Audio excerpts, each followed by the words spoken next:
तो plus two board exam 2025 अर्थात plus two पिलाମାନଙ୍କର काली ही exam अच्छी। तो काली आपण मानकर एमआईएल अर्थात साहित्यर एग्जाम अच्छी। तो तुम मैंने भावुच कि मुझे पढ़ी ना किपरि भाव में मु एग्जाम को क्लीयर करि परिबी अर्थात पास हो पारि किछि पढ़ी ना साहित्यर किछि भी मु घोषिनी केमती मु पास हेबी सिलेक्शन क्वेश्चन कोठु मु पाइबी। तो ये सब किछि प्रश्न तुम मानकर मन में उंकी मारुछि मु जानिछि सत। तो पे मैंने तुम मानकर मन में प्रश्न मु तार समाधान आनी। तो जदि भी तुम मैंने किछि पढ़ी ना खाली पास करने चाहूँ ता सहित भल मार्क रखापी चाहूँ 60-70% 70 मार्क उपर रखापी चाहूँ साहित्य तेबे ये जो वीडियोटा तुम मान इनफॉर्मेटिव हम। तो तुम मान यहाँ सिलेक्शन क्वेश्चन आनी साहित्यर। तो देख केतटा सिलेक्शन आनी। तो मु आउ 2-3 घंटा पर 2 मार्किया 3 मार्किया पूरा सियोर शॉर्ट सिलेक्शन क्वेश्चन यही चैनल माध्यम अपलोड करदेवी जहाँकि तुम मानकर परीक्षा आसला भाया क्वेश्चन पूरा 2 मार्क 3 मार्क आरंभ करी दरखास्त पत्र लिखन सबकि यही चैनल माध्यम मु 2-3 घंटा पर अपलोड करदेवी। बर्तमान मु सिलेक्ट करदे सबकि।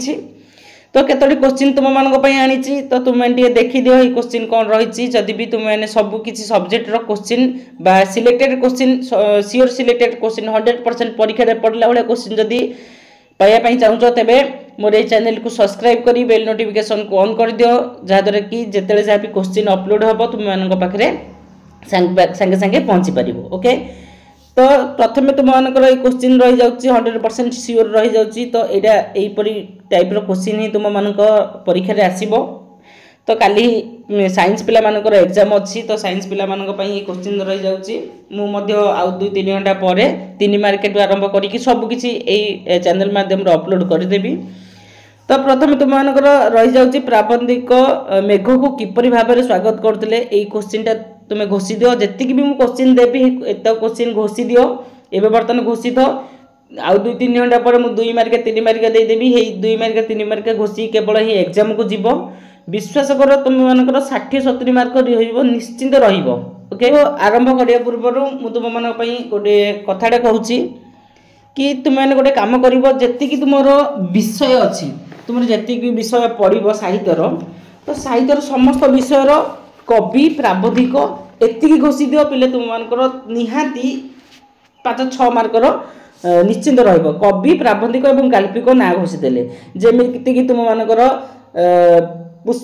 इतिहास तो आपण तुम मानकर इंटरनल रे पढ़ीथिला। तो पुष्पपुर वर्षावरण वर्षावरण कवि होउचंती कृष्णचंद्र पाणिग्राही। तो सेहीपरि भाव में तीन तुंड रहउचंती भुवनेश्वर बेहेरा।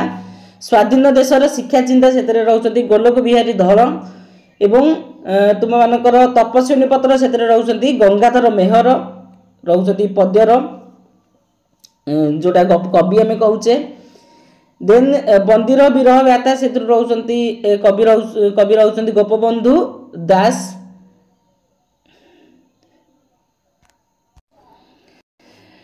देन तुम वार्ता वार्तार कवि रोचती सच्चिदानंद राउतराय। देन आसला तुम गल्पर पड़ो तुम सभ्य जमीदार गाल्पिक होती फकीर मोहन सेनापति।